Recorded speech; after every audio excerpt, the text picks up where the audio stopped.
에스겔에 하나님께서 에스겔을 영으로 불러서 이제 환상을 보여주신 장면이 이 어제 40장부터 48장까지 나온다고 그랬어요. 새로운 성전, 새 성전에 대한 설계도 자세하게 하나님께서 보여주시고 이렇게 지루하게까지 말씀을 해주고 계세요. 이것은 이스라엘 백성들이 나라가 망해서 포로로 잡혀가 있는 그때 하나님께서 에스겔을 통해서 또 에스겔도 포로로 잡혀갔었죠. 그런 상태에서 소망 없는 그들에게 보여주신 것입니다. 우리가 삶을 살면서 뭐 집에 무슨 일이 있거나 뭐 자녀가 다치거나 어떤 문제가 있으면 정말 우리가 마음이 힘들고 어렵잖아요. 또 직장에서 문제가 있고 사업을 하다가도 또 우리 삶에서 미래가 불안하고 그러면 뭐 마음이 조급하고 여러 가지가 불안하죠. 그것이 우리 사람 살아가는데 그런 마음의 상태가 그렇게 흔들리게 됩니다. 근데 이스라엘 백성들은 나라가 망해버렸어요. 나라에 문제가 있어도 지금 뭐 나라가 선거 후에도 지금 뭐 여러 가지 후유증으로 힘들고 어려운데 특히 뭐 전쟁이 일어나거나 그런 위기가 있으면 얼마나 힘들겠어. 근데 이스라엘 백성들은 그 정도가 아니라 나라가 완전히 망해서 지금 자식들 다 죽었지, 부모 형제들 죽었지, 포로로 잡혀가 있는 그런 상태에서 정말 소망이 끊어진 상태인 거예요. 그런 상태에서 하나님께서 보여주신 거예요. 바로 바벨론의 포로로 잡혀온 지 25년이 지났고 성전도 무너진 지 10몇 년도 지나버린 그런데 아무것도 할 수가 없는 그런 상태, 무엇을 어떻게 할 수가 있겠어요? 이들이 그 남의 나라에서. 그런데 나라를 잃고 그렇게 한탄스러운데 더 문제는 그들이 평생 또 수천 년 동안 지나왔었던 하나님에 대한 이 신뢰, 이 문제가 흔들리게 되기 시작하는 거예요. 하나님에 대해서 회의가 있게 되는 것이죠. 아니 하나님이 계시다 그러면 어떻게 하나님의 선택된 백성이 이 나라가 망하게 할 수가 있을까? 하나님이 계신 것이 맞는가? 그런 회의와 그런 믿음에 대한 정말 의심이 들게 되는 것이죠. 자, 아무리 그들이 하나님 앞에서 우상 숭배하고 하나님께 죄를 지었다고 하지만 이 정도까지 나라가 망할 정도까지 그리고 또 한두 해도 아니고 그리고 오랜 시간 동안 70년까지 그렇게 징계를 받아야 되는가 그런 의문들이 많이 들었을 것입니다. 근데 정말 그들이 절망 상태에서 믿음이 있다 그러면은 일어날 수 있겠지만은 그 믿음조차도 흔들리게 되고 이들이 그렇게 되는 상태인 것이죠. 그 이스라엘 백성들의 마음인 거예요. 이스라엘 백성들의 그 근간은 운명 공동체이면서도 그들의 운명 공동체로 갈 수 있었던 것은 여러분들 이스라엘 역사에서 다 알지만은 야곱 가족 70명이 이집트로 이주하면서부터 그들 또 430년 동안 살아오면서부터 이집트에서 200만 명이 되고 민족을 이루게 되는데 그 기본은 근간은 무엇인가? 하나님에 대한 신앙인 것입니다. 그러니까 하나님을 놓으면은 안 되는 그들은 살 수 없는 거예요. 모든 삶의 전반에 문화 자체가 그들의 머릿속에는 하나님 하면 하나님을 떠날 수가 없는 거예요. 그런데 그들이 이런 고초를 당하고 있다. 여호와의 신앙인 것이거든요. 근데 하나님과 함께 했었을 때 그 하나님, 특히 이스라엘 백성들은 광야에서 이동을 하면서 성막을 짓고 그 안에서 주님을 만나고 하나님 만나고 했어요. 나중에 이제 솔로몬 성전을 지어지면서 솔로몬에게 하나님께서 그 성전에 나타나셔서 하나님께서 약속하신 것이 있어요. 그것이 이제 어떤 약속인가? 열왕기상 그 9장을 한번 보시길 바랍니다. 열왕기상 9장. 열왕기상 9장 구약 528쪽 구약 528쪽 열왕기상 9장에 보면은 성전을 건축한 이후에 하나님이 솔로몬에 나타나서 말씀을 해주십니다. 9장 3절부터 보십시오. 보면은 우리 9장 3절부터 봅니다. 여호와께서 그에게 이르시되 내 기도와 네가 내 앞에서 간구한 바를 내가 들었은즉 나는 네가 건축한 이 성전을 거룩하게 구별하여 내 이름을 영원히 그곳에 두며 내 눈길과 내 마음이 항상 거기에 있으리니 네가 만일 내 아버지 다윗이 행한 같이 마음을 온전히 하고 바르게 하여 내 앞에서 행하며 내가 내게 명령한 대로 온갖 일에 순종하여 내 법도와 율례를 지키면 내가 네 아버지 다윗에게 말하기를 이스라엘의 왕 위에 오를 사람이 내게서 끊어지지 아니하리라 한 대로 내 이스라엘의 왕위를 영원히 견고하게 하려니와 만일 너희나 너희의 자손이 아주 돌아서서 나를 따르지 아니하며 내가 너희 앞에 둔 나의 계명과 법도를 지키지 아니하고 가서 다른 신을 섬겨 그것을 경배하면 내가 이스라엘을 내가 그들에게 준 땅에서 끊어버릴 것이요 내 이름을 위하여 내가 거룩하게 구별한 이 성전이라도 내 앞에서 던져버리리니 이스라엘은 모든 민족 가운데서 속담거리와 이 이야기거리가 될 것이며 이렇게 하나님께서 말씀을 솔로몬에게 나타나셔서 하나님께서 어떻게 행하실 것을 말씀하고 그렇게 있어요. 그러니까 이 솔로몬에게 약속하신 대로 하나님께서는 이 성전에 영원히 계시겠다고 하는 것을 약속을 하신 거예요. 그 영원히 계시겠다고 하는 것은 전주가 하나님께 온 마음을 가지고 마음을 드리고 그 하나님의 말씀을 지켜나가라는 것이죠. 그렇게 되면은 영원히 계시겠다고 분명하게 말씀하고 있는 것이에요. 결코 성전은 무너지지 않을 것이다 라고 하는 것이 하나님은 결코 우리를 떠나지 않을 것이라고 하는 것이 이스라엘 백성들의 기본적인 마음이었어요. 그러면서 또 하나님께서 말씀하시잖아요. 내 율례대로 다 너희가 마음을 다하지 아니하면 또 우상을 섬기면 너희들은 거기서 하나님께서 떠날 것이라고 말씀도 하셨거든. 그렇지만 그런 약속을 하나님께서 말씀을 하셨지만 이스라엘 백성들의 마음은 늘 하나님께 가 있는 것이죠. 하나님이 떠날 수 있겠어? 우리를 버릴 수 있겠어? 라고서 생각을 한 거야. 그 자녀들이 부모가 이렇게 말로만 우리에게 경고하는 것이지 뭐 우리를 그렇게까지 할 수 있겠어? 라고 하는 것하고 마찬가지인 것이죠. 그런데 이스라엘 백성들이 끝까지 우상 숭배하고 하니까 하나님께서는 이스라엘 백성들을 치신 것이거든. 징계를 하신 것이거든. 그때도 이스라엘 백성들은 포로로 가 있으면서 그런 것이죠. 어떻게 하나님께서 우리에게 그럴 수가 있어? 특히 성전이 무너지게 된 것, 파괴되게 된 것, 하나님이 한 계신 거나 마찬가지인 것입니다. 어떻게 하나님이 우리를 저버리고 또 성전이 파괴가 될 수 있어? 그렇게 된 것이죠. 그래서 에스겔서 우리가 이렇게 보지만 지난번에 우리가 에스겔서 9장 11장에 그 사이에 보게 되게 되면 하나님의 영광이 떠났다고 얘기를 하거든. 에스겔에게서 보여준 것입니다. 그래서 그들이 수십 년 살아오면서 포로로 살아오면서 그런 마음이 드는 것이죠. 정말 포로로 잡혀갔으니까 죽지 못해서 사는 것 아니겠습니까? 어떻게 하나님 우리에게 이럴 수가 있는 것인가? 그런 이스라엘 백성들에게 왜 이토록 그렇게 예루살렘 새 성전에 대해서 자세하게 에스겔을 통해서 보여주고 계시는 것인가? 규격까지 이렇게 그러니까 이 새 성전을 보여주면서 새 성전에 대한 설계도 온 것이거든요. 문은 어느 쪽으로 향하고 얼마만큼 서척이고 현관문은 몇 척이고 얼마를 걸어가야 되고 아주 자세하게 이렇게 설계도를 그려주시는 것인가? 새로운 성전에 대해서 이렇게 설계도를 그려주고 계신가? 답은 한 가지인 것이죠. 소망을 가지라는 거예요.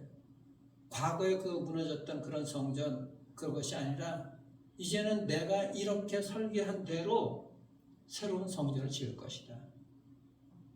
그렇게 설계한 대로 새로운 성전을 지은 것이 바로 예수 그리스도라는 것입니다. 예수 그리스도. 주님께서 소망을 주시기 위한 거예요. 그러니까 이스라엘 백성들을 위해서 새로운 소망을 지금 그려주고 계신 것이죠. 소망을.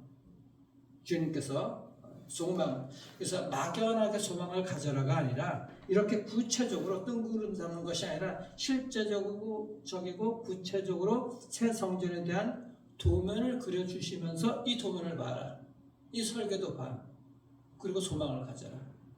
라고 주님께서 말씀을 해주고 계시는 것입니다. 잠시 하나님께서 그 성전을 떠났지만 이스라엘 백성들의 죄악으로 말미암아 너희들에게 내가 다시 돌아와서 그 영광을 회복시켜 줄 것이다.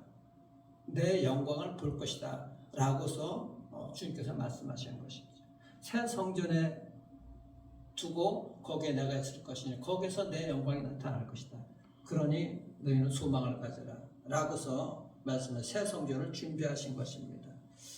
그들이 이 새 성전 예수 그리스도로 다시 시작할 수 있도록 그러니까 우리가 주님을 붙들게 되게 되면은 어떤 상황에서도 정말 다시 시작을 할 수가 있거든요.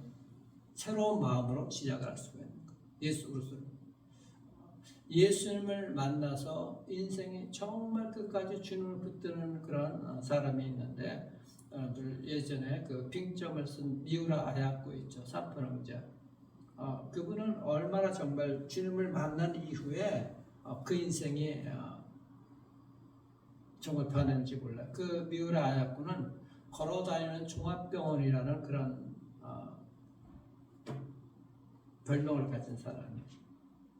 24살 때부터 질병에 들어가지고 17년 동안이나 누워있습니다. 평생을 정말 병을 앓다가 죽었어요. 병을 앓다가. 참 24살 때 인생의 황금기 아니야? 그때부터 17년 동안 13년 동안 거의 침대에 누웠는데 그가 나중엔 폐결하기 때문에 이 인생이 완전히 망가진 그 당시에는 정말 폐결하기 심했거든요. 그러니까 사랑하는 사람도 의사였는데 폐결핵에 걸려서 서로 결혼하려고 했는데 그 남자가 죽었어. 그리고 나중에 그 남자하고 비슷한 정말 똑같이 생긴 사람하고 또 결혼했는데 그 남편이 공무원이었어요. 그리고 나중에 글을 쓰는데 움직이지 못하니까는 이 남편이 직장을 그만두고서 그 미우라 아야코의 말을 들어가면서 그거를 갖다가 옮겨 써가지고 소설을 낸 거예요.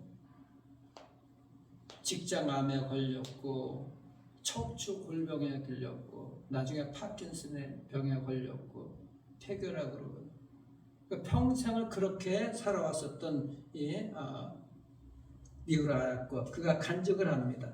간증을 하는데 이렇게 간증을 해요. 저는 병상에 누워 이런 도움이 되지 않는 내가 살아도 좋은 것일까 라는 생각을 했습니다. 그때 목사님이 이런 말씀을 주셨습니다. 당신은 당신의 사명이 있는 동안 살아있는 것입니다. 있으나 없으나 도움이 안 되는 인간을 이 세상에 만들어내실 만큼 하나님은 한가하신 분이 아닙니다.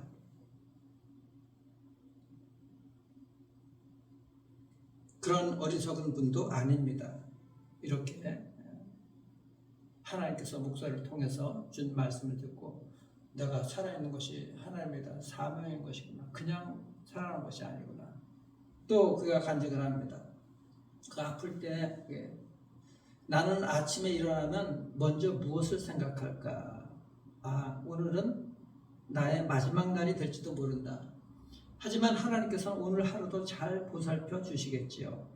하나님께서 모든 것을 하나님에게 모든 것을 맡기겠으니 잘 부탁드립니다. 이렇게 언제나 기도합니다. 그리고 작년 직장암을 수술했을 때 뭔가 고통에도 의미가 있고 좋은 것도 주시고 나쁜 것도 주신다라고 인간의 눈에는 나쁜 것으로 보이지만 나쁜 것이야말로 좋은 것일지 모른다고 생각을 했습니다. 어쩌면 이런 병에 걸려있는 나는 게다가 이런 병을 하나님이 주시는 것은 어쩌면 하나님이 저를 편애하시는 것은 아닐까라고 진지하게 그렇게 생각을 했어요. 참 기가 막힌 말씀하는 거예요. 다시 한번 해보세요. 어쩌면 이런 병을 나에게 주신 것은 하나님이 저를 편애하시는 것은 아닐까라고 진지하게 생각을 했어요. 그때 그 평안이라는 것은 정말 설명할 수가 없었어요. 비싼 보석을 사기 위해서는 비싼 값을 지불해야만 하잖아요. 엄청난 평안을 얻기 위해서는 그 나름의 대가를 지불하지 않으면 안 된다는 것을 느꼈습니다.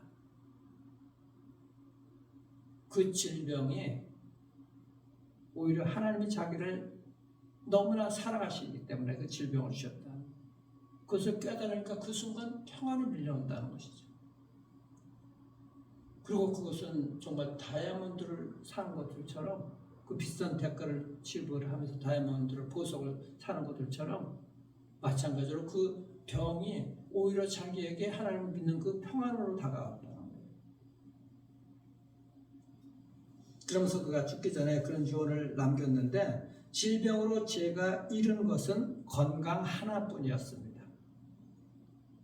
저는 건강 대신에 예수님과 영원한 생명을 얻었습니다.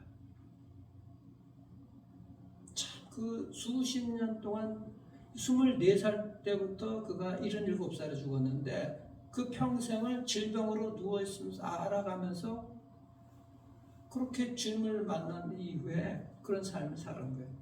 예수님 만나고 그 고통 가운데서도 집필을 했고, 불러주는 대로 또 남편이 그것을 도와줬고, 부부가 얼마나 정말 하나님을 신실하게 섬겼는지 그것도 잘 아시잖아요. 그 소설을 쓸 때 남편이 공무원 생활하고 당시 어렵거든, 그걸로 생활하기가. 그러니까 조그만 가게를 냈어. 미우라가 좀 움직일 만할 때. 근데 장사가 좀 잘 되거든. 그 남편이 걱정을 하는 거야. 여보, 이거 우리만 장사가 이렇게 잘 되는데 어떡하지? 그러니까 그때부터 주변으로다가 사람들을 보내고 시간도 좀 줄여가면서 그러면서 쓴 것이 글을 썼는데, 그것이 이제 빙점이거든, 나온 것이. 그러면서 그들이 하는 얘기가 있어요. 나의 번영이 남에게 도움이 안 되면 그것은 진정한 번영이 아니다. 참 주옥 같은 얘기들을 많이 있는데, 이 미우라 아야쿠가 쓴 그 빗속에서라는 거기에 소개된 내용이 있습니다. 그러니까 어떤 한 사람을 소개하는데 이런 거예요. 50을 훨씬 넘은 그 환자가 있는데 앞도 못 보고 움직이지도 못해. 전신마비야. 움직일 수 있는 것이라고는 혀밖에 없어, 혀. 그런데 그가 마음에 정말 평안하고 행복한 그 삶을 사는 거야. 그 힘의 원천이 무엇인가 봤더니, 그 움직이지 못한 전신마비인 사람이 움직일 수 있는 건 혀밖에 없는데 그 옆에는 뭐가 놓였냐면 점자가 놓여서 점자 성경이 놓여있는 거야. 그 점자 성경을 오직 움직일 수 있는 혀로다가 읽고 있는 거야. 핫들면서 하나님의 말씀을. 그러면서 힘과 소망을 얻는다는 것이지. 위로를 받고 하나님의 말씀과 가서 그것이 그를 살아나가게 하는 힘이라는 거야. 그 점자 성경책이. 움직일 수 있는 것이 혀밖에 없어. 혀로, 여러분들 아시잖아요. 손으로 이렇게 점자 훑어가면서 읽는 것처럼 혀로 점자를 읽어가면서 핥으면서 하나님을 받아들이는 것이죠. 하나님을 빨아들이는 거예요. 완전히. 그 절망스러운 마비 환자가 이스라엘 백성들, 이 절망하는 이스라엘 백성들에게 지금 하나님께서 새 성전을 설계도를 보여주신 것이거든. 이것이 바로 그 온 마비 그 환자, 혀밖에 움직일 수 없는 그 환자에게 주어진 점자 성경과 같은 것인 것이죠. 새 성전이 바로 그런 소망을 주는 것이고, 유일한 그런 절망 가운데서 주신 하나님께서 보여주신 하나님의 점자책인 것입니다. 그래서 그것을 보고서 일어나라는 것이죠. 이스라엘 백성들에게 일어나라고 말씀하고 있는 것입니다. 어찌 보면 우리의 삶에서도 마찬가지인 것입니다. 우리가 정말 힘들고 어렵고 여러 가지 삶에 그런 것들이 있지만은 미래에 대한 두려움도 있고 우리는 항상 그렇잖아요. 미래에 대한 염려, 근심, 걱정으로 살아가고 미래에 대한 두려움도 있고 다 그렇게 살아가고 있습니다. 그런데 우리가 주저하지 않지 않을 수 있는 그 이유가 무엇인가? 우리에겐 정말 믿음이 있고 움직일 수 있고 무엇보다 또 하나님이 계시잖아요. 그 예수님이 계시잖아요. 예수님 하나 때문에 예수님으로 말미암아 우리가 일어날 수가 있는 것이죠. 주님께서 함께 하시면 주님께서 어떻게 우리를 돌보아 주시는가?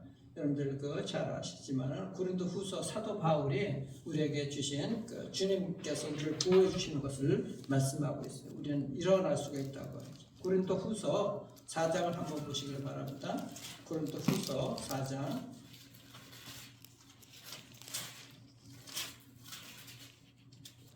어떻게 4장 7절부터 9절까지 우리 봅니다. 하나님께서 우리 정말 질그릇에 담긴 보배를 말씀해주고 있는데 7절부터 9절까지 우리 같이 읽겠습니다.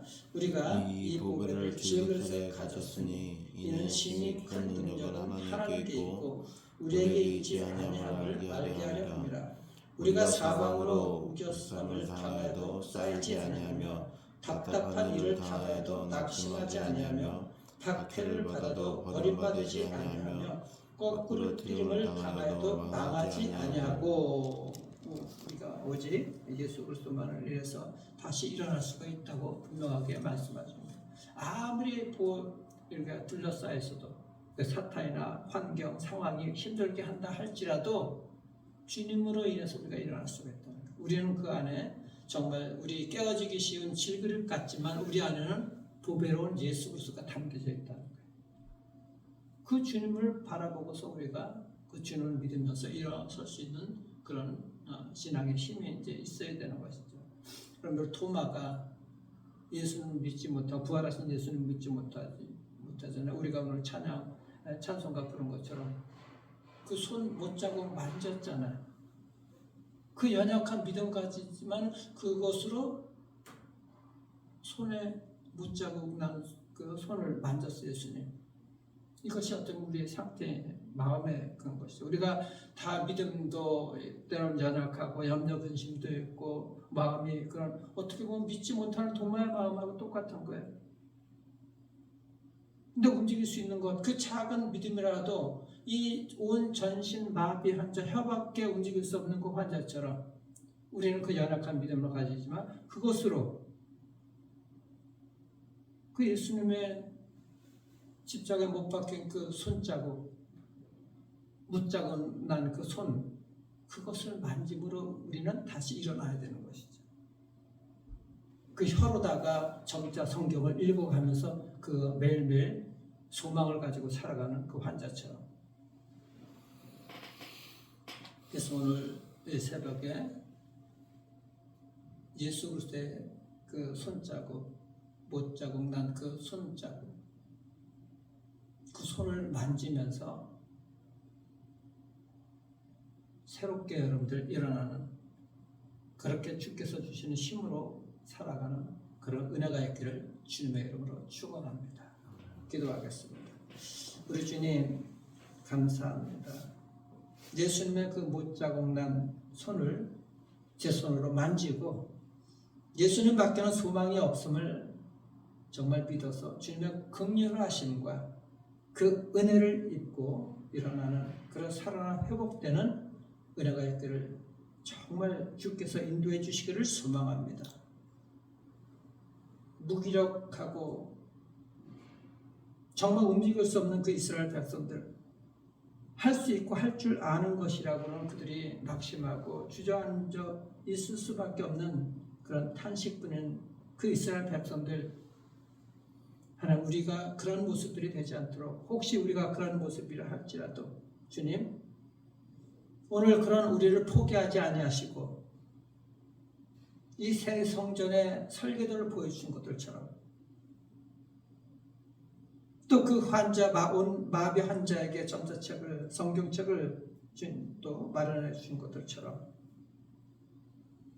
하나님 우리를 위해서 십자가에 못 박힌 주님, 그 예수 그리스도의 손과 옆구리를 뚫어 구멍을 내어서 잠재책을 만들어 주신 그 주님을 우리가 분명하게 만지고 소망이 어디서부터 시작되는지 우리가 깨닫게 인도해 주셔서 정말 그 예수님만을 바라보고 일어나는 복된 하나님의 백성들 될 수 있도록 하나님 축복하여 주시옵소서.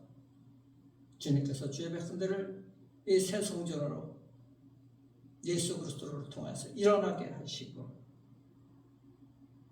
또 예수 그리스도를 통해서 주께서 주신 놀라운 행복과 번영의 삶을 살아갈 수 있도록 하나님 축복하여 주시옵소서. 우리도 그런 소망을 가지고 일어나기를 우리 주님께서 그렇게 힘주시고 일어나게 해주실 것을 믿사옵고 살아계신 우리 구주 예수 그리스도의 이름으로 감사기도 드려옵나이다. 아멘.